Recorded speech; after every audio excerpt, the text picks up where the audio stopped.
Boom, what's up? It's the OutbreakNetwork.com podcast network. This is the Outbreak podcast.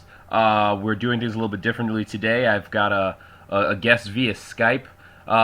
We all know Skype can be a little twitchy, so please bear with me. We've got Matt Jarbo here from KZOM Radio. He is out in Cali right now, right? Yes, Hollywood, California, to be exact. Hollywood, California. Hollywood. Are you wearing a suit? Are you wearing a power suit right now? No, God no. I just got out of the shower a little bit ago, so I'm actually just in a t-shirt and boxers. That's how we roll in California. Don't be fooled by what you see on TV, like everyone dressed up in power suits. That's an East Coast thing. The West Coast is laid back and chill. Laid back and chill? No Ari Gold suits and Ferraris and shit? No, there's also Ferraris and shit, don't get me wrong, but you'll see it's mostly like Bentleys, and it's a lot of Armenian guys that, like, out here they call them bro. I've almost been run over by like 3 Bentleys while walking through a parking lot. Not at the same time, but just, I'm like, no, hit me. Please hit me. Jeez. I need the money. Just flying Bentley? Break a leg, I can take a month. Have you ever met Nick Ritchie? No, I haven't. From thedirty.com? It doesn't sound familiar. No, I believe he's Armenian. He's always talking about that shit. But there's a lot. Out here, it's crazy, man. It's crazy. Like, not that sounds really racist to say too. It's like, oh my God, Armenians everywhere. No, he says a lot of racist shit too. So I don't care if he uses this, but it's I mean, cool. it's just like, how it is in any large area. There's 14 million people in the Los Angeles County area. I mean, there's literally segregated sections of towns. Dude. Like Little Tokyo, Little Korea, Little Armenia. LA is a different universe, man. Oh, LA is nuts. It's just nuts. I've heard some crazy shit. Dude, okay, is it true that they just signed that thing shutting down all the medical marijuana dispensaries in LA? That was the thing that just happened. I don't smoke pot, so it doesn't affect me, but my neighborhood is going to get really angry really quick. Dude, you guys were the bastion. There's seriously medicinal marijuana places almost on every street corner. And I wish I was making that up. There are so many that have popped up in the last 2 years that I've lived here. Dude, think of all the businesses that all the jokes, the losers who had nothing else to do that now own a business or are paying taxes out to the city, that they're just shutting down for nothing. You guys were the promised land. Yeah, it's kind of a lot of what happens is this. It happens on a state and federal level. So the DEA comes in. And the DEA is the one really pushing this whole agenda. Oh, yeah. So the DEA comes in, and they shut down all the dispensaries, okay, citing federal law. Then the people who they arrest, they get run through state law. And state law says it's legal. What they're doing is perfectly legal. So state law supersedes federal law. At that moment in time, they get released, they reopen their business. DEA comes in again, just wants to go and rattle their sabers a little bit, bust a lot of people, and goes through the same process. Medical marijuana is really not that big of a fucking deal. I don't smoke pot at all. I'm not a big fan of weed, but if people want to smoke it, I don't care. If they're paying their taxes and they're able to make money, or the government's able to make money off pot, why don't we just legalize this shit yet, and they'll make even more money off it? Well, from what I understand, I was listening to the Joe Rogan Experience. Shout out to Joe Rogan and Brian Redband. They don't know me, but I love them, so I'll shout them out. And they had Tommy Chong on there from Cheech and Chong, and he had a pretty interesting theory. He said that a lot of guys were reporting that it's basically just a cash grab, and that the DEA runs in there. They take the pot and they report a minuscule amount of the money that they took, and they're like, you're going to go to the Supreme Court and try to sue the DEA to get your money and your weed back. It's just not going to happen. Because remember a couple weeks ago, that kid, the officer came in and stepped on that kid's neck and tried to smash the camera in the medical dispensary. I don't know if you saw that. But they literally tried to smash the security cameras that were being recorded off-site when they were raiding this place. And they're like, well, if you're doing everything legal, why do you need to raid it? And why do you need to smash the cameras? And they found one of the officers gets this guy on the ground, and then kicks him and steps on his neck while he's on the ground. And they just destroy the place. And according to these guys, they took a couple about $20,000 from him. So the theory is the reason they're pushing so hard is because they're just stealing the money. And I mean, it's kind of far-fetched, but I wouldn't put it past the government. Well, I think it's a way for the government to go in there and just take the money back. If you think about it, I mean, they can, if they take the weed, they can reprocess the weed. They send it off to the people who actually sell the weed medically, you know. So it's like they're government-grown organizations, or government-run organizations that handle the medical marijuana, that regulate the medical marijuana, and that distribute it to the dispensaries, right? Mm-hmm. So if they run in, I mean, they're effectively running a con. They run in, they steal the shit, they tear your place up, and when you rebuild, they sell it back to you. Yeah. It's kind of what it seems like. I mean, I don't know the politics of it. I don't quite know the entire world of pot dealing in a legal sense. I love the fact that you can go spend $100 and go buy a medical marijuana card, right? Because you go and you pay a doctor to sign off saying you have glaucoma or emotional distress, and that you need it for coping, you need it for medicine, and that gives you the card. So basically, you're paying somebody $100 a year to just keep you in your pot. So it's just like, everyone's making money on this, and it's legal. Yeah, and you have to, what people don't understand is a lot of those dispensaries, you have to scan your driver's license, your card. They know your name, your address, and everything. You're not just, it's not just like guys just rolling it off the street, buying pounds of weed and sitting at home getting and that's paid. where you have to go through the channels in order to Most get of the people who have a medical marijuana card, not always, but typically are productive members of society. They have jobs because they have to be able to afford the card. Yeah. So typically, like I'm from Orlando, and in Miami, I don't know if you've ever seen Cocaine Cowboys, but we have a huge drug problem. And the thing that was happening that was actually starting to ruin the drug problem was a lot of guys from South America were coming up, and they were using that guerrilla tactic of, I want to buy, like, you know, a kilo of coke, and you show up with the coke, they kill you, they keep their money, and they take the drugs. What they don't understand is that kills all of your suppliers and all of your buyers. So it just starts this war, whereas if you just had a business and you were buying the coke and selling it, you can keep coming back. And I think the government learned from that, or hasn't learned from that. It's kind of like, oh, it's easier just to, like you said, you know, distribute the weed, have them sell it, come in, steal the weed and the money, and then sell it back to them. But if they would just allow this to continue, I mean, the tax revenue, I mean, it would pop. There'd be stores, like you said, on every corner, just like there's liquor stores on every corner. I mean, people would be able to choose where they want to go, and those dollars that you buy, it's just it's disposable income. It's going to go back to the government in some form anyway. I don't see what the problem is. Honestly, it's just bureaucratical bullshit. That's what it boils down to. It's what everything boils down to is one person does something, another person doesn't like it, so they find a way to piss off the first person, and then the first person goes and finds a way to screw over the second person, and we're back to square one. Yeah. Just recently, I took a Hollywood writer's course. Sorry, a writer's homicide school. I don't know why you keep getting that backwards. And it was from a 27-year detective, or, you know, and a sheriff's, a homicide detective, took us through a case actually where these two Marines had ripped off these other Marines for 10 pounds of, there's two Hispanic Marines that were going to buy 10 pounds of weed off two black Marines who had connections back east. The two black Marines were unable to get the weed, but still wanted the money. So they brought in a crazy white Marine to execute the two Hispanic Marines. Then they dumped their bodies in the middle of nowhere and lit the car on fire. Jeez. They took us through the whole damn case. Yeah, the crazy white guy Marine used a shotgun with a solid slug, point-blank range to the back of the head of one of the Hispanic Marines. So basically obliterated it. Just eviscerated his head. I mean, half his brain was out. They found the kill site, and half his brain was out. Why? I don't see that. It doesn't make any sense.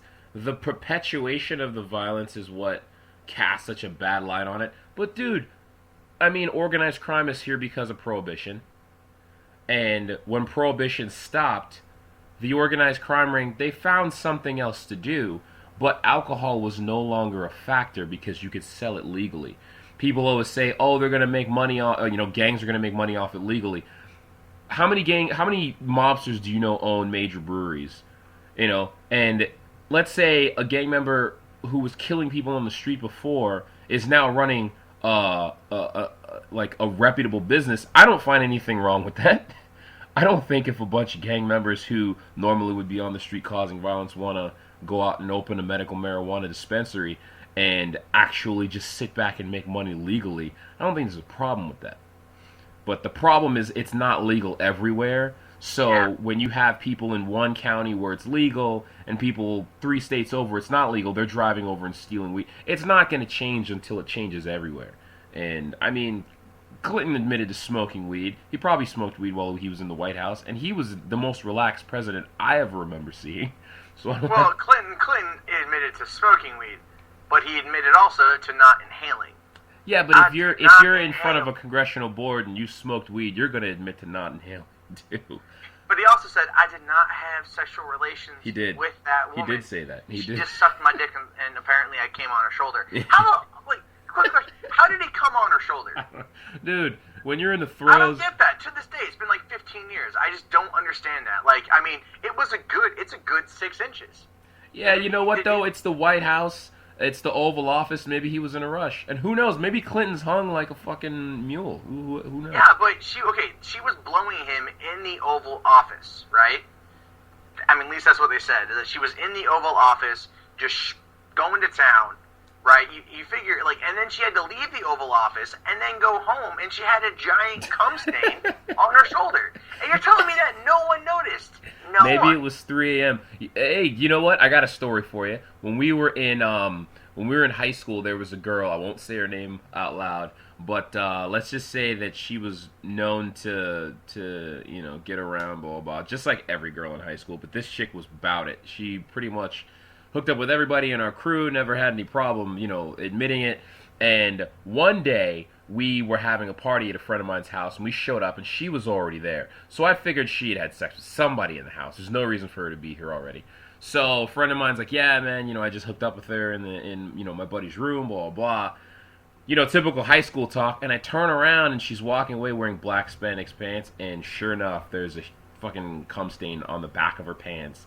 And we just decided not to tell her. And she went the whole night with it on the back of her pants, and nobody said anything. It was just a joke. But, probably, I don't know, maybe a couple of days later, we were out, and we saw her walking, and, we said, what's up, da-da-da, and the stain was still there. Some people just are completely oblivious to what's on their ass. So, my point is, if you're a 17-year-old chick hooking up with a 17-year-old guy at a high school party, and you can still miss that. If you're a presidential aide and you're hooking up with the president in the Oval Office, I'm sure you're so nervous and so mind fucked that a little bit of splooge on your shoulder might go unnoticed. I don't know, man, but now she's making handbags in Canada. Yeah.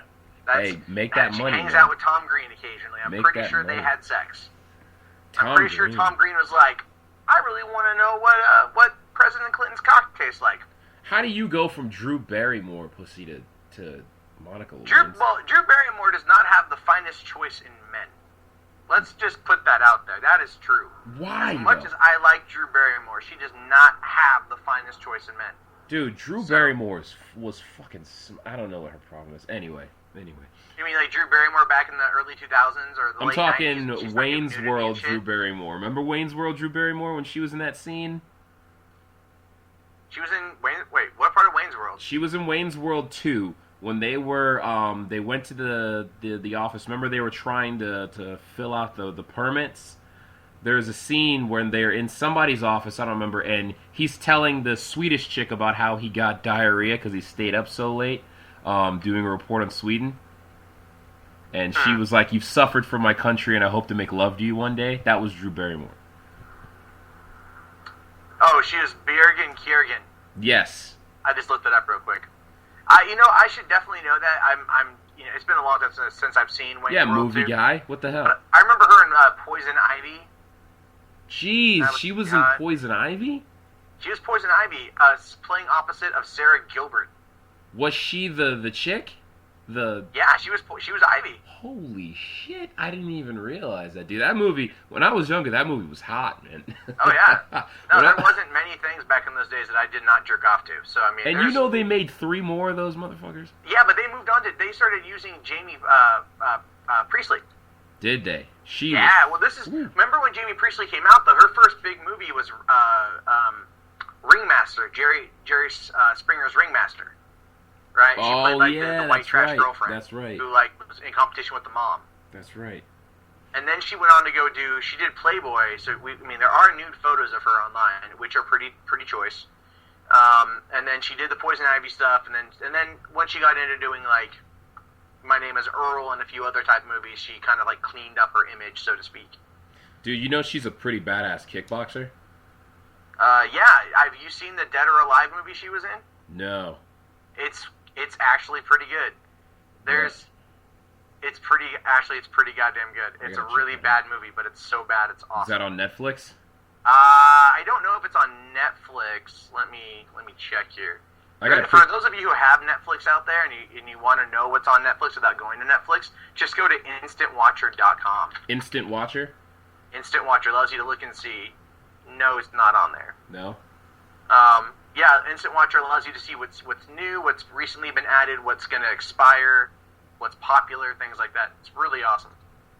I got a picture of her on the network doing a high kick with a trainer, and her heel is probably a good maybe foot above her head, and it's one of the finer moments in photography history, I believe.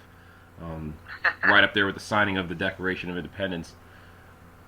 So, do me a favor, tell me about Comic-Con, and how close did you actually get to Jessica Biel?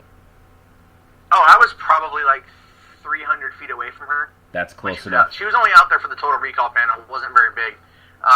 But we're in a room of 6,500 people. So, when you're sitting there for as long as we were there, it's definitely... like you don't get super close. The closest celebrity I got to in that room was Kevin Smith, because I asked him a question.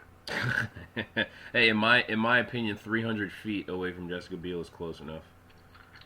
Yeah, I mean, she's cool. She was tweeting. Only reason is because she was tweeting from Comic-Con, and I actually hadn't started following her until right after we spoke for the first time. I don't know why, because I was trying to do a spread on her on the network, and I couldn't get any pics. So I'm like, let me check her site, see if she's got anything. And she was wearing some dress, wearing her lanyard, and I was like, holy shit, I gotta find out how close this motherfucker got to this girl. No, her and Kate Beckinsale on page together were really nice. Did you see the new Total Recall? It's not out yet. It's not? I thought it was out already. Dude, I don't have cable, so I don't know. I don't without commercials. It comes out like next week, I think. Does it? What do you think of this shit? I'm a huge fan of Paul Verhoeven's film from like 1991. And like I'm a huge fan of that movie. Quato lives. I everything. I love it. It's a great campy action film. Not to mention it's Schwarzenegger versus Michael Ironside. In this film, they showed some stuff from it, and basically, Kate Beckinsale is a mixture of Sharon Stone and Michael Ironside's character. Okay. So she's not, like, she's with Cohagen. She's not, with Cohagen, but then fucking Ironside on the side. Gotcha. Right? So she's a mixture of both characters. And they have a lot of the same kind of set pieces. The only difference is going to be, and my bitching is this. One, it's PG-13. And so they show the actress with the 3 titties, and then in the trailer it shows it, and she's just like, you're going to need 3 hands. And it's like, no, bitch, you got to say that with confidence. Yeah. You don't sound like you're confident when you say that. That's my complaint, too. That's originally the other girl turns around, and she unzips her top, and like the 3 titties pop out. And then the guy was like, oh, baby, I'm going to need 3 hands. Because he was in it. He was in it. And now it's her saying the lines. They kind of fucked that up. But the action looks dope. And I think knowing Len Wiseman and the way he makes movies, I think there is going to be an unrated cut that comes out, and because they did that with Die Hard 4. Yeah. And so I think there's going to be an unrated, but to get the money, they're going for PG-13. And instead of fighting like a lot of like henchmen, they're fighting robots. So there's going to be a lot more violence with robots. They showed like the arm scene, like from the end of Total Recall. They showed that, but it was with a robot, not with a person. Yeah. So there's going to be some swearing, and there's going to be some violence, but it's going to be tame. Dude, I don't understand. Like, are there that many kids that they plan on going to see this movie that they couldn't slap an R on that thing? It's not so much that there's kids; it's that those parents who watched it when we were younger have kids, and parents are like, "Oh, I love this movie when I was a kid," and not thinking about saying like, "Oh, You know, it's probably not the best movie. Dude, have you seen like the digitally remastered Total Recall? That shit is the most violent movie ever. I love it. I love the RoboCop is actually more violent, but same director. I love the fact that Schwarzenegger gets scratched maybe twice in the movie, and he tears people's arms off. He shoots women in the head. He has no problem throwing you out of a window, knowing that it's gonna suck all the air out of the room. And now I got to deal with Colin Farrell, who I love, but I got to watch him run around screen, you know, with Jessica Biel and probably no blood through the whole movie. I'm upset about that. Yeah, well, Colin Farrell said that he loves the original movie, but he wasn't wanting to so much put himself in that role. They wanted to play with it a bit more, and I get that. It's been 20 years since the movie came out, 21 years now since the thing came out, and it's a fun movie, but they're trying to tell the same story, and they're just not trying to do a remake. And I get that, because you're not going to have lines like "Damn it, Cohagen, give the people air." Give the people right? You're not air. going to have that. You're going to have, like Colin Farrell with maybe an Irish accent, like "Damn it, Cohagen, give the people air." That sounds horrible. Man, I ain't even got no kids. I ain't got it. Yeah, exactly. You're not going to have that. And Bokeem Woodbine is kind of playing that character. I'm just glad to see Bokeem Woodbine working again. I like him. Yeah. Yeah, I mean, I'll see it. I think it's going to be fun. My big money, though, is on Expendables 2, because I think that's going to be fucking awesome. I can't wait for that. I just can't wait to see Van Damme do that split kick at 79 years old. If they always show his ass in every movie he's been in. That is like a staple for a Jean-Claude Van Damme movie, is they always have to show his butt. And if you think about it, the man's got like the perfect male ass, like no homo, but he's got a defined butt. And women went to go see movies. Remember like Hard Target and like Universal Soldier and shit? Yeah. Women are in the theaters for that. They were like, "Oh, Van Damme, you're so sexy." You know what's the most like an iconic scene in a movie? Like my top 10 is in Time Cop, where the guy goes to shoot him with a taser, and he's in a towel and does that split across the kitchen counter in a bath towel. I was like, come on, you're gonna fight 3 dudes prison style in a bath towel, and no regard for his balls. He just jumps in the air and does a split. No, well, I really think his balls are just immune to pain at that point in time. That's a lot of what it boils down to. Is just these people are. It was Van Damme. It was the 80s and it was the 90s. Like Death Warrant, Lionheart, fucking Double Play, not Double Play. Sudden Impact or Sudden Death. Sudden Death. Sudden Death. Of course, Sudden Death. Sudden Death was great. I love Sudden Death because I was like 14. I snuck into the movie theater to go see it. Right? Nice. Like, and I found ways to sneak in to see it a couple different times. There's lots of really good movies that are out there. Dark Knight signifies the Pittsburgh trilogy, whereas they were talking about it on Jay Moore. All 3 major Pittsburgh sporting teams have been in some sort of peril that have been saved by heroes in movies. It was Sudden Death with the Pittsburgh Penguins. Dark Knight with the fake Steelers, wasn't really the Steelers, and then that stupid movie with what was the name of that kid? That kid from Twilight who played the wolf. What the hell is that kid's name? Jacob Lautner. Yeah, Jacob Lautner was in that movie where they kidnapped his family or whatever, and they were at the Pittsburgh Pirates game and they're trying to kill him. Abduction. Yeah. And that's a John Singleton movie too. God, did you see that? No, I didn't. Good. I haven't seen it yet. There's a lot that I haven't seen yet that I need to. Did you go see Dark Knight? Yeah, I went to the midnight show. Haven't seen it yet. I'm happy to report that I walked away without being shot. Haven't seen it yet. Dude, how about that bullshit, man? Sorry. I've got to make a joke about that. Oh, who doesn't? But what the fuck happened with that shit, man? Here's my thoughts on that one. Here's a guy, 26 years old, unemployed, a grad student, living in government housing, or living in dormitory housing from the university, right? Somehow manages to spend $20,000 on assorted weaponry, ammo, armor, student loans, explosive making devices, so on and so forth, rigs his house to explode, right? Like, rigs at least 4 or 5 bombs that were so intricate that the SWAT team had to call in the FBI to take care of. Yeah, they said they'd never seen some shit like that before. Right? And then this guy went to the movie theater, bought a ticket, sat in the front row, propped open the back door, went outside, got ready, came back in, and threw out tear gas and opened fire, killing 12 people that he did, which, you know, sucks, and then wounding a lot more.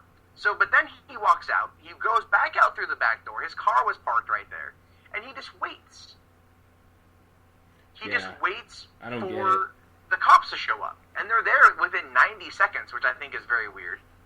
You know why? It's Aurora, and nothing happens there. And well, apparently the police station was like half a mile away or something. And most of them were probably watching the movie. I mean, if you're a police officer in Aurora, you're probably not chasing down high-profile targets. You're probably sitting in a movie theater on your shift. Yeah, or, you know, they're just hanging out and whatever. So it's just kind of like, there's all that shit. But I saw an image yesterday that showed a gas mask probably about 50 to 100 feet away on the other side of the building, like towards the end. So, like, how did the gas mask get over there? Right? Know. And, like, he had one gas mask. Now they're saying there's possibility of an accomplice. Really? And, yeah, because it's like, oh, there's an Asian kid that apparently was seen with him that they're trying to locate. Yeah, somebody kept saying it was like they said they saw an Indian guy or an Asian guy, they couldn't figure it out, and they said that somebody got up and left took an emergency phone call and propped the door open or whatever, I don't know. Well, no, because he got up. He's the one who got up. Oh, was that him? Yeah. And so he got up and opened the door, and they said that, oh, he had like a phone call or something. That was his whole thing. And so he did that, you know, I don't know, like, here's a kid who never had any problems with people, and he had like orange hair, and they said that he was like saying he was like the Joker, which if you look at the picture they showed him on TMZ, he looks more like Philip J. Fry from Futurama, you know, and things like that. So it's just kind of like, it's fucking weird what happened. It is a shame what happened, because I've spent 10 years working in movie theaters, right? Like I've spent like 1/3 of my life working in that business, so I know the dangers. And people think, you okay? Yeah. Okay. And it's like you getting jumped or something. But ultimately, it was like, there are dangers that come to working in a movie theater, right? I worked at a theater in Pasadena last year, and I had a guy threaten to kill me. And I actually got it on videotape. Like, he's a bum, crazy bum, harassing a crowd. I went out there to tell him to go fuck off. And he's like, I got 22, I'm going to shoot you in the fucking head. And then at one point, he reached back like he was going in that stance. And I thought to myself, you know, they say, like, when you're right before you die, you see your whole life flash before your eyes? Yeah. Bullshit. You know what I saw? Or you know what I thought? I'm going to get shot by a bum. Sucks. It's your legacy. It's the end and of my legacy's going to end working at a $2 discount theater on the ass end of Pasadena. Well, there's your problem. No one goes to the $2 theater other than to take a nap because they're homeless, or to jerk off because, you know, they're on their way to work or something. Believe it or not, we had a phantom masturbator. Phantom? Phantom, yeah, we called him a phantom masturbator. Like he lived in the theater with a mask and played a creepy organ and shit? No, what this guy would do is he would come in and he would sit down, and we never knew who he was. We just knew that he was black, and we knew that he never like wore like a trench coat. Of course he was black. That's fucked up, man. That's fucked up. I know, it sounds racist, but it's true. It's like, and this is in Pasadena where there are a lot of black people there, so it's kind of like, you know, we can't profile. We're not trying to profile. What we were hoping for is, the description we got was that this guy was black. Black male. Can't tell how old he is. Maybe 25 to 35. It was dark. That's what we got. And then what he would do is he would come in, he'd sit down, but maybe like he'd have a seat in between him and like a woman. He'd wait for them to like be by themselves or something. And he would just wait for the movie to start, and he would just unzip his fly, pull it out, and start going to town. And here's the thing. Maybe 2 out of 5 times maybe 2 out of, because this happened frequently, maybe 2 out of 5 times, the woman would come out and complain. The other 3 times, they'd wait for the movie to be over. What? Then they'd come out and they'd say, there's a guy in there jerking off. And we're like, well, why the fuck didn't you come out ahead of time? And then their most commonly given answer, if this was a game of Family Feud, I didn't want to miss the movie. Well, I wasn't sure. I wasn't sure until he finished of what he was doing.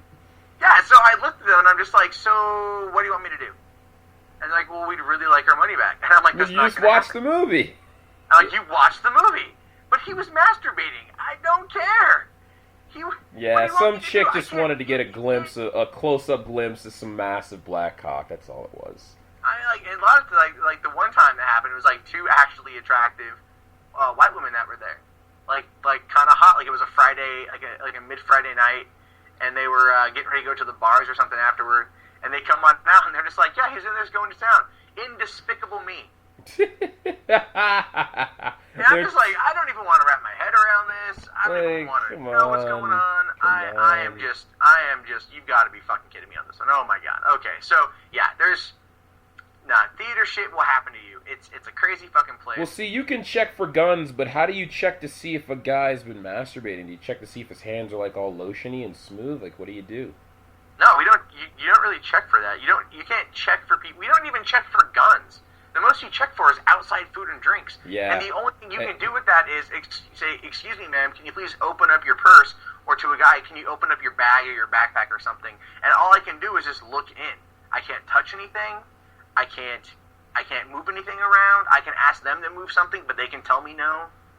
And that's that's security guard laws for you right there. You're not allowed to touch anything inside your property. Dude, I was watching the news report. And the shit that they were coming up with in the news report, because there was like 4 or 5 different channels. I listened to O&A, and I was listening to the replay show, and they had like, 4 or 5 different channels running at once, and the shit that was coming out of their mouths, like, some lady's like, oh, was he Middle Eastern? Could this have been terrorism? And the one guy's like, I don't know, we have no idea. And he's like, well, the gang unit was there. She's like, does Aurora have a really big gang problem? And he's like, well, this was one guy. And she's like, does there seem to be a dark cloud over these Dark Knight movies? And the guy's face was just turning red. He's like, look, bitch, this was a crazy guy who went into a movie theater. What the fuck? By the end of the conversation, they were on the gun laws. They were on the, like, marijuana. They were on all kinds of shit.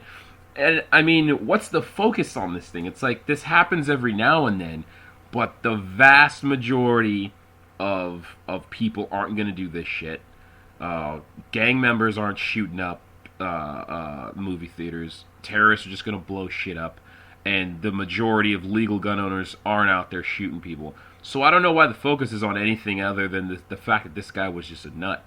I mean, let's figure out why he was a nut and then throw him in a fucking hole somewhere. No, that's the thing.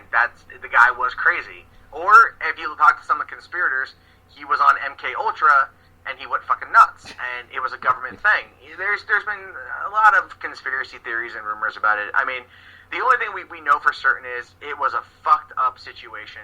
It is tragic that it happened. It shouldn't have happened.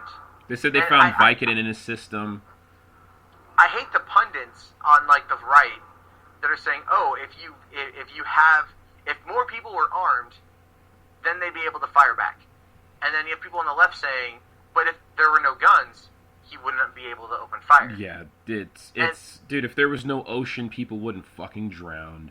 And if there weren't sharks, people wouldn't get bit. If there weren't hurricanes, like, come on. Yeah. Unless you get rid of all the guns everywhere. I had a buddy of mine on Twitter.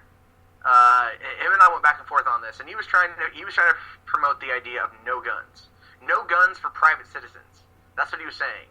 Remove all guns from private citizens. And I'm going like, what? And he's just like, get rid of them all. That will just stop the problem. Is this a Starship Trooper universe? What are we living in here? I'm like, are you serious? Because the Second Amendment right is a right to bear arms, not so much against bear arms for the sake of bearing arms, as bearing arms against the government, to protect us from the government. That's why it's there. Yeah. if so, Standing armies. People don't get the concept of protecting yourself against a potential standing army. Yeah. So they think that the right to bear arms simply means, oh, well, I can have guns and I can use them against people. No, I mean, yes, but no. There's certain elements that you have to pay attention to. My personal favorite is with this argument was he was saying, well, if homeowners have guns, then the criminals will just go get bigger guns. And I'm like, criminals don't have money. That's why they're criminals. That's why they're breaking into your shit. They're not going to have guns. It's just, and the majority coming from Brooklyn and coming from Florida, the majority of people who commit crimes with guns don't go register and buy a gun. You buy that shit on the street. I don't know one gang member who has ever purchased a gun from a sporting goods store. You don't buy guns legally to do illegal activity. You don't go to a medical marijuana dispensary to buy marijuana to sell it on the street. You buy it from someone who's selling it illegally. And people don't get that, oh, guns are killing people. Most homeowners who have guns never use their gun in self-defense. Most cops never use their gun in self-defense. Most farmers who have shotguns and rifles usually never use them in self-defense. But you know what? It's a deterrent. You don't rush a cop because a cop has a gun. When a cop tells you to get on the ground, 9 times out of 10 you get on the ground because he has a gun. They said the most defense that you get out of a shotgun is the sound of the shotgun, not the actual round in the chamber. Because when somebody breaks in, you're like, I have a gun, and you cock that, they typically leave. You tell them, I'm gonna shoot you. Texas, I mean, people are running around with sidearms down there all the time. If you go you're not gonna rush a farm onto Texas and try to steal cattle, because you'll get shot, and people know that. But if I'm walking the streets in, say, Massachusetts or Boston, and I want to punch a guy in the face and take his girlfriend's purse, I know he probably doesn't have a gun because they can't have guns. Yeah. So if I have a gun and I bought that gun illegally, I'm the guy with one eye in the land of the blind. I can do whatever I want. It's ridiculous too, and it's so weird that this particular friend of mine, I would never expect those kind of thoughts to come from him. You hear shit from people once stuff like this happens. And one of Anthony Cumia made a good point. He's like, yeah, you could have shot back, and because he's a huge gun proponent. This guy loves guns. And he's like, yeah, you could have shot back and probably stopped him like that old guy did in that cafe. But how many other people would have been killed by you shooting them in the back of the head trying to kill this guy? Like, most people aren't marksmen. So he's like, I want you to earn. He's like, I would love it if people could have guns. Everybody had guns as long as they were trained. And what country is it? I think it was New Zealand or some shit, or somewhere in the Netherlands maybe. They actually issue families guns. Once you turn a certain age, they train you, and they actually, your tax dollars pay for guns. I don't know. I would say this though: if they made it a regulation that every person over the age of 18 had to pack heat, right? If they made that, it won't ever happen. But if they did, we'd go through about a year or two, a lot of people dying. Yeah, we would. Right? Yeah, and we would. And the thing is though, this is going to sound exceptionally horrible, but the number one place this would happen would probably be the ghetto. Oh yeah. Because it would be like, this is where, like, living in Los Angeles, where you see road rage a lot of times, there'd be a lot of car related shootings first off, and like you go down to there's a lot of lower funded areas, or lower, I don't want to say lower class, but poorer neighborhoods. If they all had weapons, and then someone would try to stockpile, and it would cause a lot of shit. But it would eventually kind of even itself out, however odd that may sound. But I'm from the Northwest. All my family has guns. My cousin runs a gun trading website because you can't do it on Craigslist, And fuck it, like, I think we need to regulate this shit in terms of almost forcing gun safety upon people. I think it's regulated right now because studies show that the more people used to tend to be on the more intelligent side that seek out guns. Like, people who seek out a concealed weapons permit are usually more educated and are usually less likely to use their gun because they have it for protection. They don't have it for offense; they have it for defense. My friend Jamie has tons of guns. He got his concealed weapons permit, his license to carry a gun in his car, and that guy can rattle off like he's not. People talk about people who talk about the Constitution, and they think they're crazy because they talk about the Constitution, but this guy will rattle off gun laws to you and safety statistics, why you should never have a gun unless you plan on using it only for self-defense. And the majority of the people that I know who own guns would never they like going to the range and shooting it, but they know the dangers of it, and they'd be less likely to use their gun unless they actually had to. People who just get them off the street, and these kids from the ghetto out in Brooklyn, you would hear gunshots every night.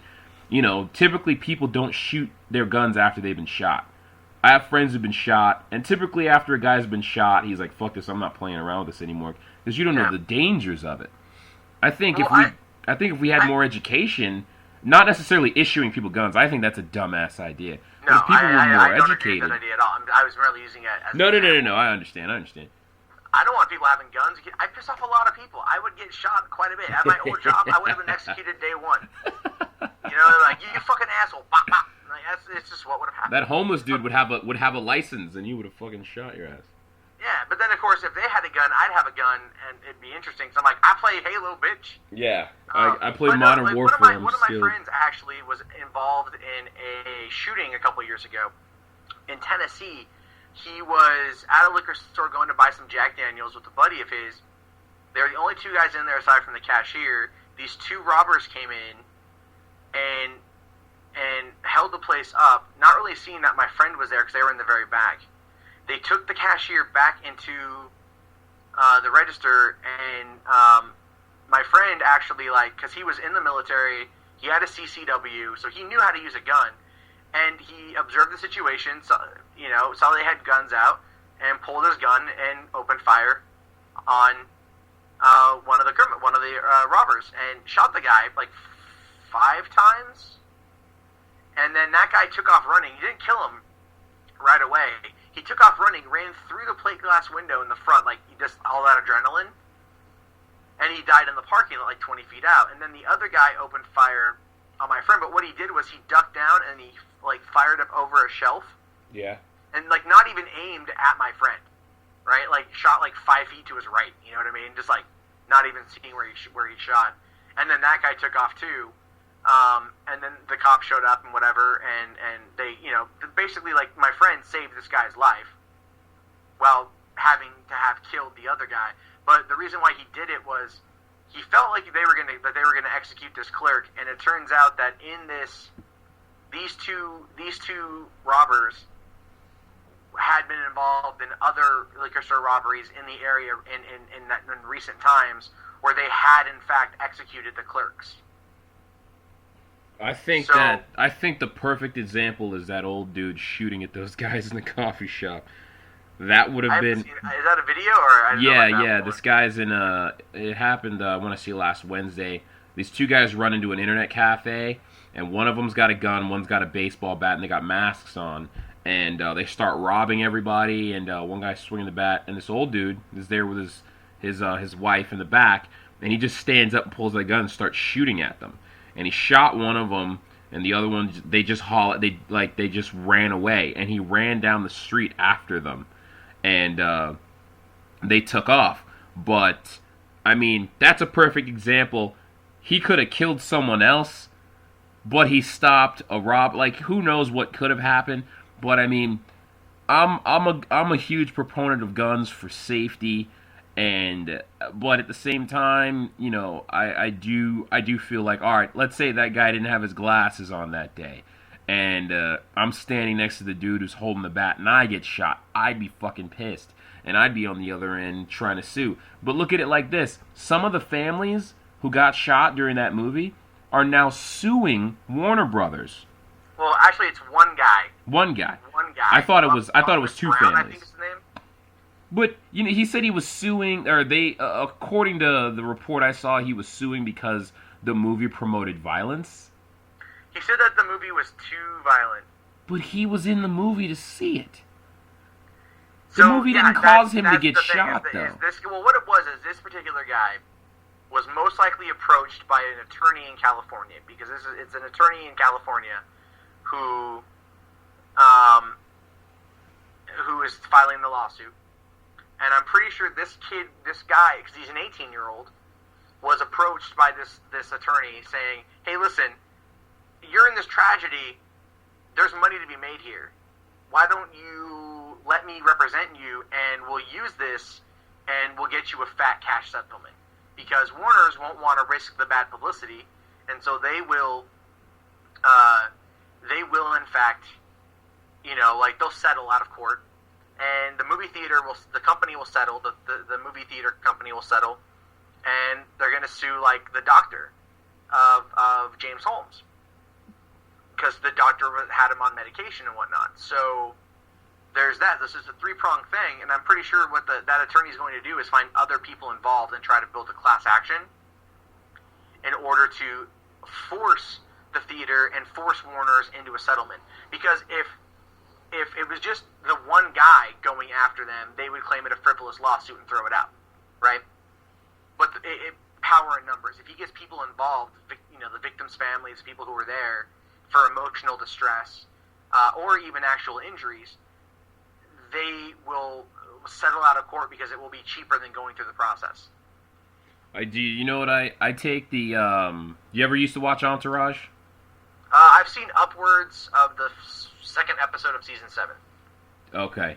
Remember when Ari was? You might not remember this, but there's a scene where Ari was because he's running his agency, and the guy who owns the agency comes in and was like, "I want back in," and he's like, "We agreed that you would never come back." So he's like, give me an offer and I'll walk away. And he writes a number on a piece of paper and it says 0 on it. And he's like, what does this mean? He's like, I'll spend $40 billion in court before I give you $4 million out of my checking account. And as a movie theater, I feel like I would do that. If somebody's coming at me with a class action like that, I feel like I would just I'm making money. I would keep spending money because these guys can only go so far before it just gets burnt out. I mean, and I would because that makes a stand. That shows other people that you can't just sue me to get a payday because I'm going to settle. I'll burn your bank account down. I'll destroy your disposable income. This lawyer's not going to be able to make money doing anything else because this is going to go on for years. And I just sit back and say, how far are you willing to go? Because, I mean, I didn't shoot you. It sucks that you got shot. Maybe I'll handle your medical bills because I feel bad. Well, no, they are. Actually, Warner Brothers and Christian Bale are actually talking about, they are, in fact, handling their medical bills?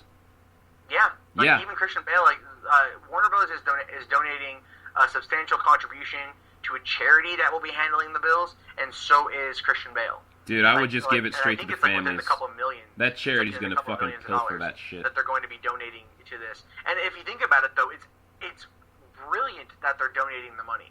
One, it absolves them of any wrongdoing, which there is none in the public eye. That's one. Mm-hmm. Two, it boosts their public credit after this happening anyway, so more people will go out and see Dark Knight Rises and see other Warner Brothers movies. That's two. Three, it looks fucking fantastic on a tax return. Oh, yeah.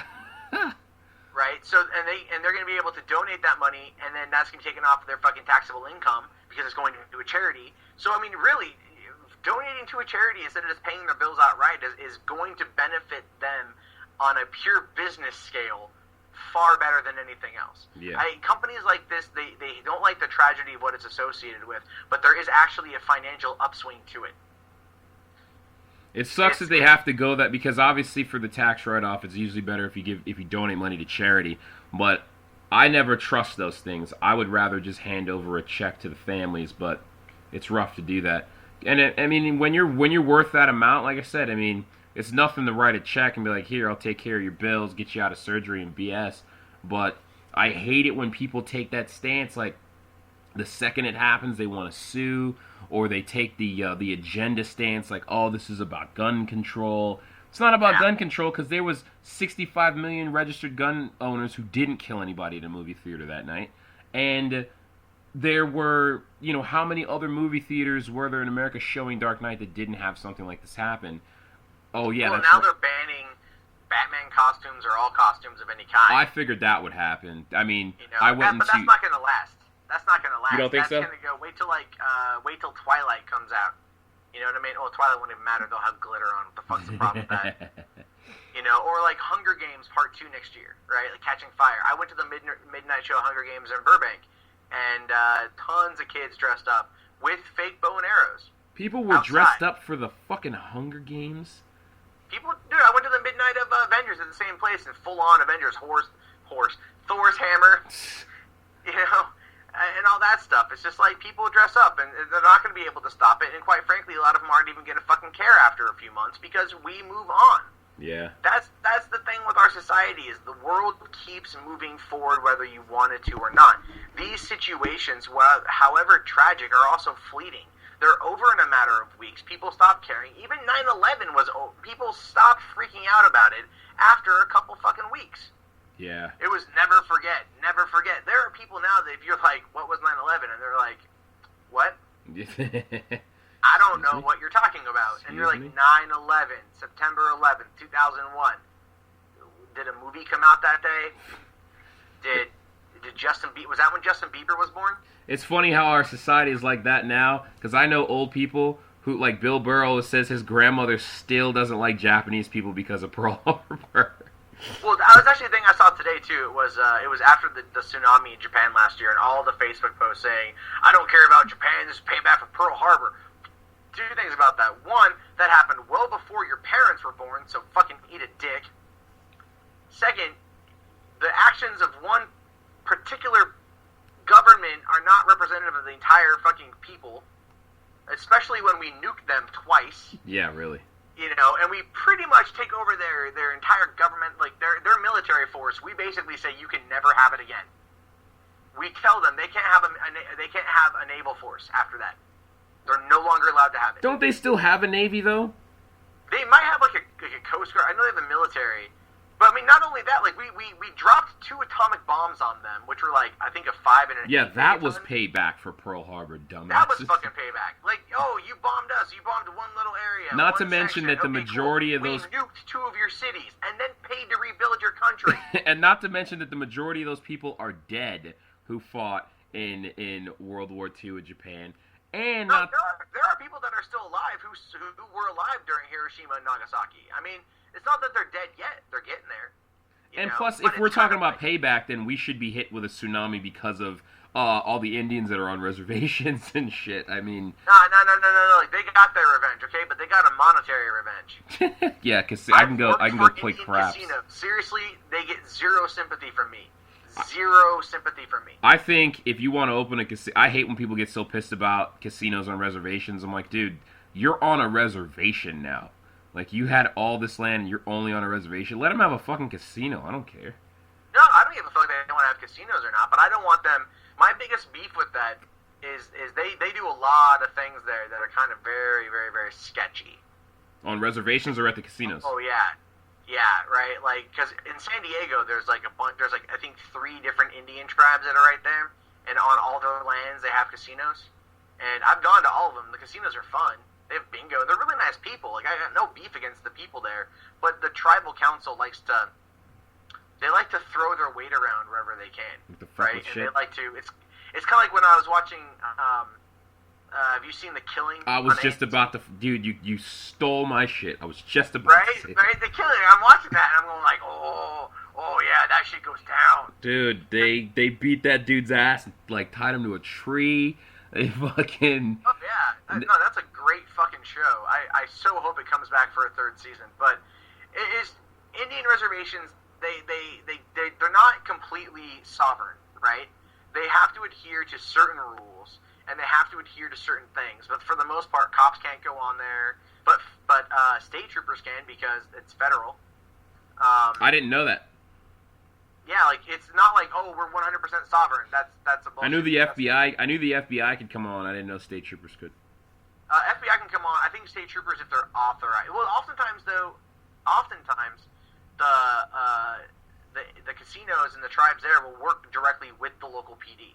Like, in fact, if a casino like the one shown in The Killing was anti-PC as they came across, or police as they came across, that would actually raise flags with the local PD, because or with the sheriff or something. Because if someone's caught card counting, or they're caught stealing, or card counting is not illegal, but if they're caught stealing or cheating the system, then they call in the sheriff or the police, and the police come escort them away. So they would know what was going on if they were being sketched. They would know what's going on. So when it's like a very secretive tribe like that, there were elements of that I'm like, okay, because a good buddy of mine, one of my best friends, actually is like the only investigator for the casino that I used to work at. So, and right after he got promoted after they fired a guy for fucking around too much, and then that dude came back with a shotgun and killed my friend's boss. Dude. And that was a huge thing a couple of years ago, and that was right after and my friend had just stepped outside for a smoke when that happened. Fuck me. Because the guy came in, shot the boss, and then shot himself. Why the fuck do people do that? Get another job. It's an impulse action. It's oftentimes been described as an impulse action, and it's been described as you go in, you don't think about what you do, you just go and you do it. And then when you do it, you go, oh shit. And then you shoot yourself. Shouldn't have done that. Now what do I do? It's that instant, oh crap, right? That's what it boils down to. Is it's that immediate fear and having to come to terms with what you did. That, believe it or not, is a lot of what happens. And then you blow your own fucking head off. People, it's like, what would you do if you go in there, you're so angry, you go in there and you kill someone? Then what? Immediately your rage subsides because they're dead. And then worry sets in because you just killed someone in a public place. It's like hooking up with a fat chick. It's immediate regret. Well, that's a little bit different. If you're behind closed doors and no one knows about it, you go back for round 2. Or you stare at yourself in the mirror and say, what's wrong with you? Then you go back for round 2. I can't believe I just did this. Then you go back for round 2. When you sneak out hoping nobody saw you. But the thing, fat chicks can give good head. They do. They also swallow because they want to please you. They do. Damn it, man! You're the only one who's with me on that. All my friends hate me for thinking that way. It's not even just fat chicks, okay? Because that could be, if you have any listeners that are of the heavy set variety, it's not just fat women. It's women with low self-esteem. Fuck them. Who cares? Well, I mean, I have a lot of friends of mine that have been on the heavier side, and I know a lot of slutty girls, and it boils down to a self-esteem issue. That's generally what But we like to say that it's always fat chicks do this, fat chicks do that. But really, it's just they want to please. Yeah, I've had hot girls do the same thing, but they usually turn out to be fucking nuts. It's hot green. Oh yeah. It's always the greatest until it hits that wall, and then it's the fucking worst. It's the worst. It's like Exorcist, head 180 degrees looking at you backwards. Like, where did you come from? You were great. You were great 15 minutes ago, and now you're the devil. A lot, yeah. There are women that are like that. I've noticed that too over the years. I've seen a lot of chicks that oh wow, you're cool, and then you get to know them, and you're like, oh my god, you're fucking insane. The worst I ever had was a chick from high school. The worst situation I was ever in. She's in my car, screaming at the top of her lungs, "I want a baby," while she stomps her feet like a kid in the passenger seat of my grandmother's car. I was like, 1, she had snuck out of the house, so it was 3 a.m. 2, she was the daughter of a family friend, so we weren't even supposed to be hooking up. And 3, I'm like, how do I get this bitch out of my car without leaving a bruise on her? Because I'm not going to jail. Well, that's kind of easy. You take her someplace, hey, let's get some food, let's go on in, and you go, oh, I forgot my phone, you jump in the car and take off. I've met a couple of girls. My biggest thing, though, was strippers. Strippers are fucking nuts. I love strippers, dude. I gotta go. 8 years ago, I dated one for about 3 months, and it was just it was bad. She had a meth problem that I did not know about. How do you let that? How do you not know that she smoked meth? Right? How did that slip past you? Because she never talked about it around me. Well, what about when her teeth fell out when she was giving you a lap dance? The thing with smoking meth is okay. Do you want to know why teeth fall out when you smoke meth? It's because you don't brush them. Is that it? Successful meth heads will brush their teeth constantly when they're fucking high. Is that what it is? Your teeth just rot out of your head? I thought the meth did something to them. That's meth. That's what it does. It gets in there. It coats. It's So you have to keep brushing your teeth to keep it clean, to scrub away the plaque.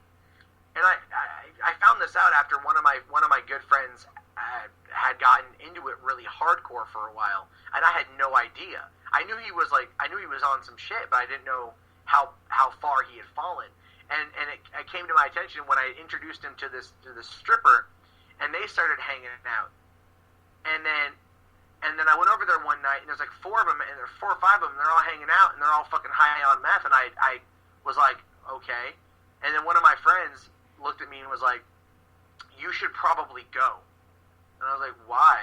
And he goes, "Because you're not high, and everyone here is judging you because that." Because you're not high. Because I'm not high, and I was like, "Wow." And that. he was like, and I'm like, all right. And then he left, and then I left. And then I kind of stopped hanging out with those people for a while. Luckily, they're both the one friend who just told me that, and then the friend of mine who was doing it really bad at the time. They've both gotten cleaned up and moved away from that lifestyle like completely, and like done 180s, and they're better people now as a result. So that's good.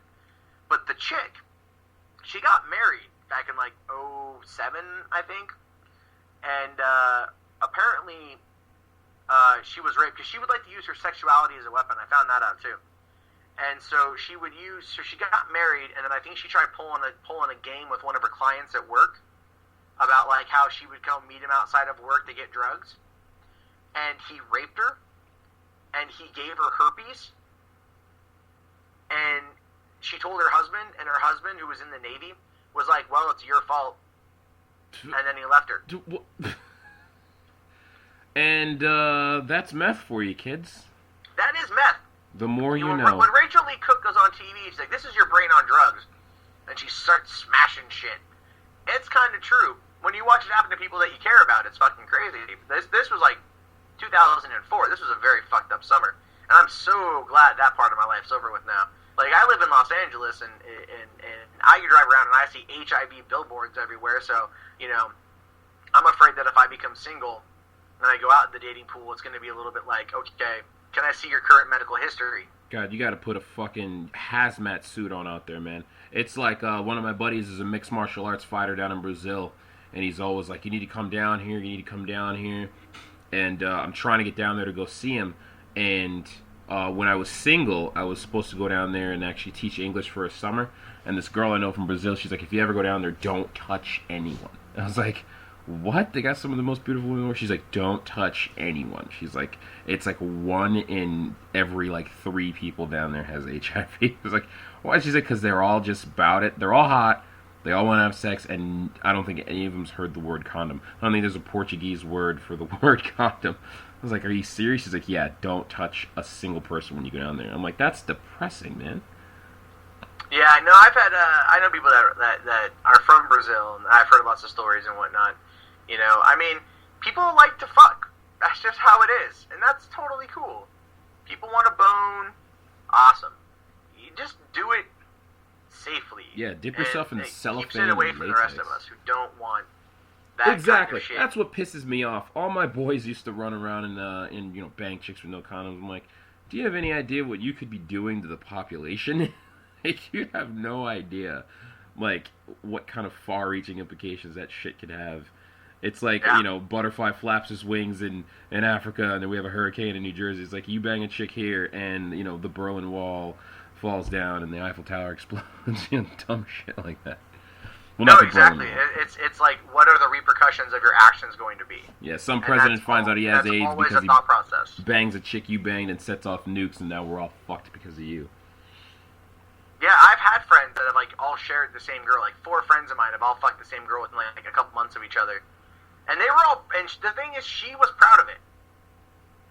And then I talked to her a long time ago, and I thought I was moving. And then she was like, "We should totally go hang out before you move." No, and I'm like, no, it's okay. No, that's okay. Thank you, though. Thank you. I appreciate the offer, but I really don't want my penis to go where my friends' penises have gone. Yeah, I was always lucky. I was always usually the first one to run into the chicks back in the day. So I usually never had to deal with the sloppy seconds situation. But even then, I mean, when that other girl, like I said before, I was bagging it up and nobody else was. They were just going straight. I was like, you guys are fucking stupid. I know you guys. I know who you are, and I would never touch anything you touch. And knowing that information, you guys are still running around doing what you're doing. Yeah, no, exactly. I had a friend of mine, two of the same guys that fucked this first chick. There's another girl involved who I don't understand why all these guys want to fuck her. At least with my friends, it's like, really? Come on, she's not that hot. She's not even hot at all. She's just annoying. But she does. Her big issue is all over the years she's like, I don't give head. That's her thing. Oh, you're boring, sweetheart. And so my buddy Robert was dating her, and then they broke up for a while. And then he started dating a dominatrix. That was really weird. That was a weird part of his life. But during that time, the girl got invited to be flown out to the East Coast, where our friend of ours in the Army, he stayed in Atlanta, was stationed. So he flew her out there, and we're all like, why are you flying her out? Seriously, you've got a ton of other girls on the string. Why this girl? And he's like, because I want to fuck her. And his only reason for that was he wanted to fuck her. So he flew her out there for a couple days, and it was supposed to be for a couple days, and it ended up turning into like 2 whole weeks. And we found out later on that his entire goal of that was to get her to break her own rule and suck his dick. And apparently he accomplished it. And I'm like, all that. And he's just like, all that. And he was in the military? He's in the military. Dude, you got... He re-enlisted in like 2008 for $100,000. Jeez. And he did it while he was in Iraq. You know what they say, fight until the mission's done. So I guess he got that. Yeah, he's EOD. Oh, I'm not talking about that. I'm talking about getting that chick to give him head. Oh no. Then he in 2009 he moved to Germany. He got relocated to Germany, and he met a girl online from Romania or Turkey or somewhere over there. And it's been 3 years, almost 3.5 years. They're married and they have a kid. Dude, my buddy was in the military, and he came back, and he was working with me at Dillard's, right? And he met a chick from Romania when he was over there. Fell in love with her. She moved over here, right? She was a doctor in Romania, a heart surgeon. She moves over here. She can't even be a nurse, right? Because I guess they have no qualifications for Romanian education over there. She has to go back to nursing school just to be a nurse. So she goes home to visit her mother one summer, and they revoke her passport because she's a heart surgeon in Romania, and she left. And basically they're like, we need heart surgeons, you're not leaving. Kind of like how Russia just traps their scientists. They revoked her passport. So my boy, within the course of like 5 days, sold everything he owned, cashed out his 401, cleaned out his bank account, quit, and moved to Romania.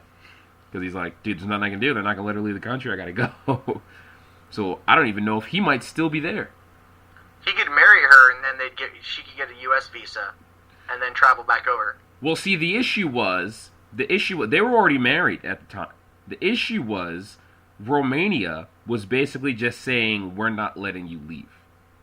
Like, they took her passport, and they're like, and she's like, well, I'm basically an American citizen. I'm married to an American. He's like, we're not letting you leave. And apparently that happens in Russia a lot too.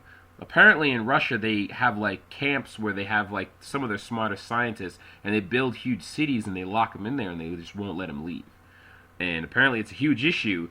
And it's like the United States, the State Department might put up a fight for you, but after a while they're not going to go through diplomatic measures to really get you out. I mean, you're pretty much on your own at that point.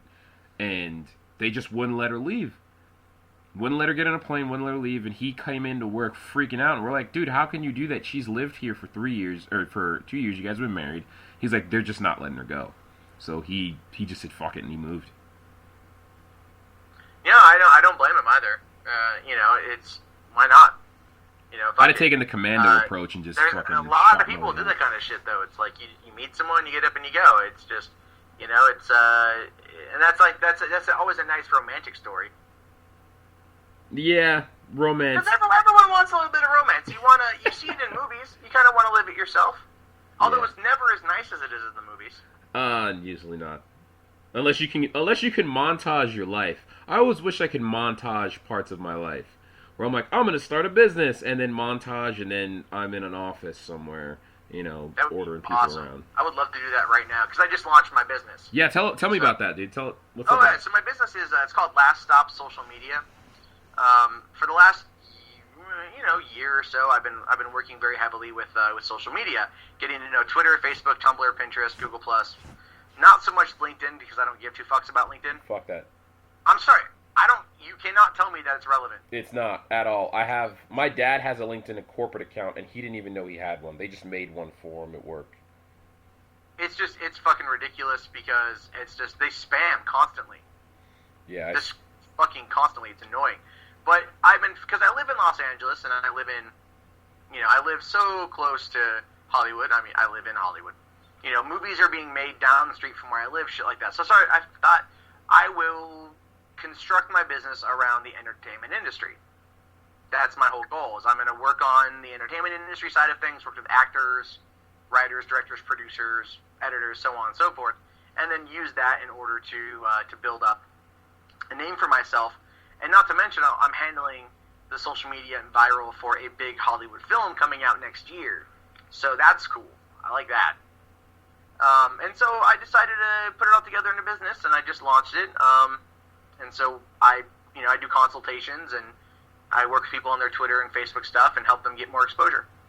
I used to do that. The Outbreak Network. I also have a freelance thing that I haven't used in a while, but it's Outbreak PR and Events. And we used to do that for clients in Orlando. Because you'd be shocked how many people own small businesses and mid-sized businesses and have no idea how to use, like, even a computer, much less social media. No, exactly. And I've honestly, because I'm getting really, really, really good at, like, geolocating places on Twitter, like geo-searching locations. Mm-hmm. I've been thinking about, like, how can I use that to my advantage? How can I use that information to help out? And then, it's like you just have to work with it, and it's such a strong part of our society now. I mean, news no longer breaks at the nightly news anymore. It breaks on Twitter. It breaks on Twitter, but then even that can be fucked up. I fucked up the other day. It was embarrassing. I fucked up. I fucked up bad the other day. I got on Twitter. I was kind of tired. I just woke up, and I checked Twitter, and someone posted that Michael Jordan had a heart attack, but he's alive and in critical condition. So sometimes before, where I've gone and I've checked sources, like I've done Google searches, and like nothing's popped up yet because it just happened, and so I retweeted it. And people I know who follow me, who are bigger than me, or I have more followers than me, but they trust what I say, they started retweeting. And then they came back like 20 minutes later that it was fake, and I was like, crap. And then they started chastising me about it, and I'm like, crap. Way to fuck up, dude. So Sherman Hemsley died the other day, and I was like, wait, hold on, Google. Is he alive? Yeah, I get all my news from the New York Times because no one reads the New York Times, and then I can tweet it because I get the information. Because for some reason, I don't know why, but the New York Times gets shit right. They have reporters everywhere, but no one reads it. So they get international news and national news right away, and they print it and they tweet it and whatnot, but nobody reads it. So I get push from them, so it pushes to my phone, and I'll check the source, and I'll tweet it, and everybody's like, what? Seriously? I'm like, yeah, but I know it's been fact-checked by the AP, so I don't have to worry about it. Yeah. It's definitely, like, the bigger stories, they'll be picked up pretty quick by those guys. But the thing is, no one reads the New York Times anymore because no one's buying newspapers. No. And they're not selling, and they're not realizing that, like, they can just ramp up ad sales. So the newspapers have been dying because people aren't buying the newspapers anymore, and then they've been pushed out by like the Huffington Post, which usually breaks stuff right away. I don't see why people are so. I mean, you can have a very integrated newspaper as far as online web presence and get news out there. I mean, your ad sales are going to drop, but you gotta convert, and you have to adapt. Otherwise, you're just going to be fucked. But they have to change their business model, which they're not wanting to. They think it's a traditional marketing versus new marketing, and saying, oh, well, if we do this, then this should happen. When it's like, no, if you do this, but for this reason, to these people, and get the word out like this, then maybe you'll see your results. But now it's kind of like, build up a following on Twitter, get people to start following your RSS feeds, put advertisements all over, but I hate annoying advertisements. Like, I hate pop-ups. I hate when I go watch like a video, and it's like a 30-second video clip, and they've got a 20-second intro, like non-skippable intro. Stupid. But you sit through it because they make like $1 off every one. Yeah, because Lexus wants to show you the new IS. I don't give a fuck. No, I mean, advertisements, like, honestly, I make money on ads online too, but it's not like I don't make a lot. I think I just checked, I've made 60 cents today.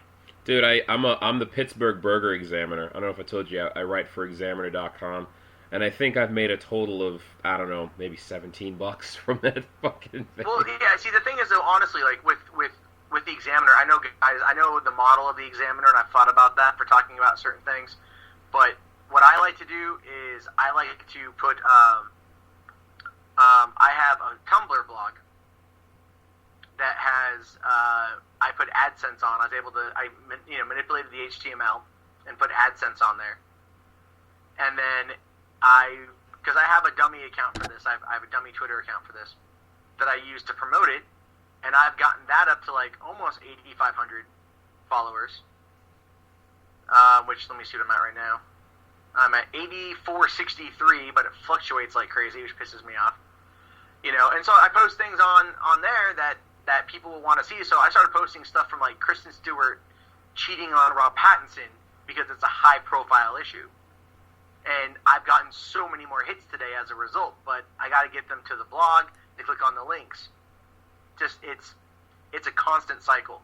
If I was like IGN popular, they make like $4,000 a day. Fuck. So you think IGN, that's where it makes its money, is the videos they put on YouTube, and they have like 100 and like, or they have like, God, so many fucking subscribers on there. Each video gets a couple million, and if you think about it, like, you'll make about probably almost $1 per every 1,000 views, right? Kind of think of it like that. So if they get one video and it has like 700,000 views, that's like $700. Yeah. For one video. And then they upload stuff constantly. They put new trailers on there for games, and they put ads in front of those trailers. They can get away with that, but I can't, which pisses me off. So, dude, tell me about KZOM, man. Tell everybody about KZOM. Yeah, because we probably should get wrapping this up. It's like a bit an hour and a half conversation. Yeah, 123. Yeah, KZOM Radio. It's fun. It's a fun little thing. I started it back in 2008, so like 4 years ago now, with my show, The Survivalist, which I'll be interviewing you for pretty soon. And basically what that was is it's a podcast network for mostly the paranormal or supernatural is what I like to think. But over the course of the couple of years, I was really having trouble locking down those shows. And I can't do everything myself, nor do I want to. So I produce podcasts now. I give people who have podcasts a home, provided they fall into a couple specific guidelines. Mostly just reoccurring content. I don't want like 3 episodes in a row and then nothing for a year. Mm-hmm. Because we're really trying to build this stuff up. I've had a couple guys I've worked with, though, that gave me like 5 episodes and then nothing. And the 5 episodes did pretty well, and so I kept hounding them like after a year and a half or more. And they said, okay, we'll do another season. And they did 3 episodes, and all 3 episodes are absolute shit. And I kept telling, and then I would tell them this, and they would say, oh, well, we know our audience better than you. No, you don't. I said, yes, but my name's attached to it, and if you're just going to sit there and smoke weed while talking into your smartphone in a car, I don't want to fucking hear it. Yeah, dude, if Joe Rogan doesn't post a new podcast every day, I almost want to drive to LA and kick his ass. Yeah, I mean, it's like, you have to, some people do new shows every day. I've thought about that. Do I want to do a new show every day? Do I want to try to, I'm unemployed. I have time to do this. It just timing is an issue. and then getting people to listen is an issue. So it's like yesterday, for example, I do a show called Know Your Legends, where I just talk about, actual events that have happened, or things of fictional, like legends like Bigfoot, Yeti, and so on and so forth. Right? I do that. But the big problem is I did one yesterday on the Aurora shooting, right? And so I did. It was like a 13-minute podcast. Has all the relevant information at this moment in time. And I check it, and I've got like 88 listens just on the website, right? Which is a lot. I don't get that many just on the website. Usually it does more through iTunes and Stitcher. And it's doing really well through both of those right now as well. But I get people commenting on me saying, like, well, do you really want to call it a legend?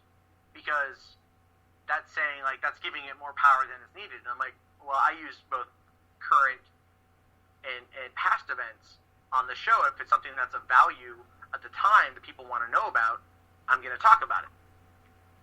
So I have to constantly deal with that. But I like getting the extra traffic.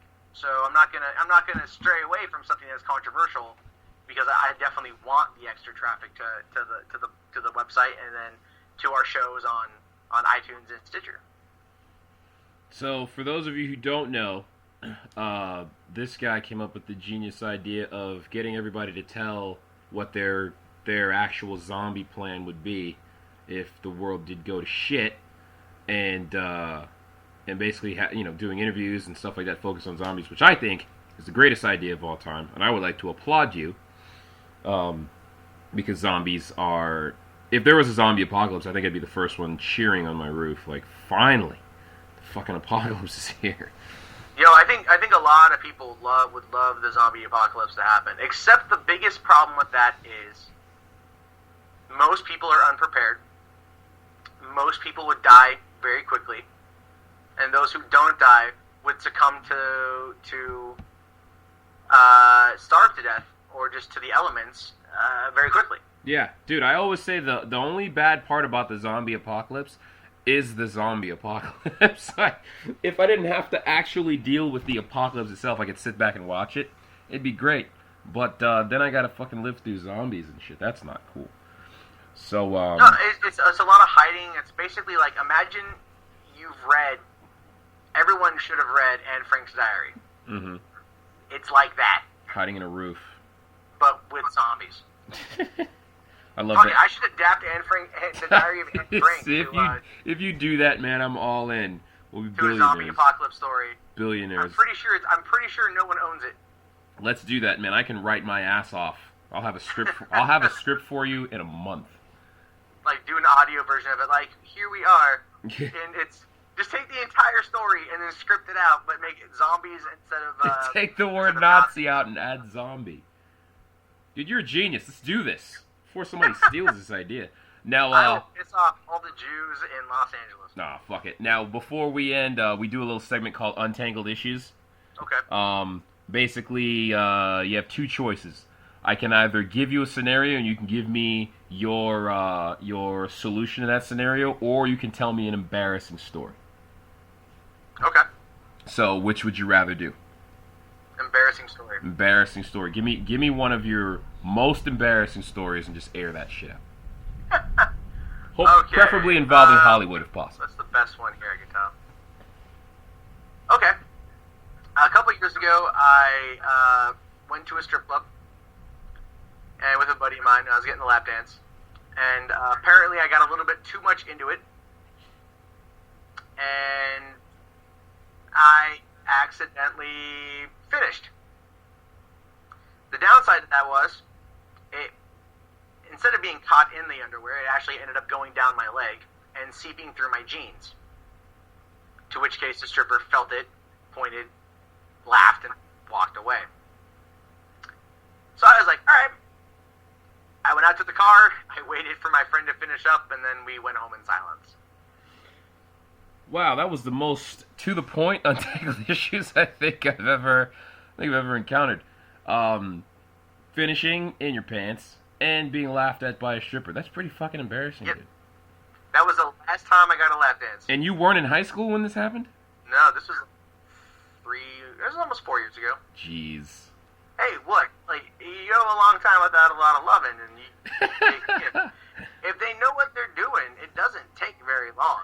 You're absolutely right. Now Just say it, it's true. There's a lot of guys, like, these weren't, like, thin pants. These were thick-ass jeans. Jeez, you're an asshole. Tell everybody where they can find all your shit, man. You guys can find me at KZOMradio.com. KZOMradio.com, and your Twitter. You got like 30 Twitters. Give me a I have couple. at KZOMradio or at mjarbo, MJARBO. MJRBO. Look, Matt, thanks, man. This has been great. We're going to sign off here. I like to keep it at an hour and a half if possible. Went over just a minute, so, I mean, don't bitch at me. This fucking podcast is for free. TheOutbreakNetwork.com, The Outbreak Podcast. And we're going to have some more. We have some more shows coming up as far as some new additions to the network and try to grow that at TheOutbreakNetwork.com, Facebook.com / The Outbreak Network. Matt, thanks, man. We appreciate it. No, thanks for having me. Appreciate it. All right, man. Take it easy, buddy.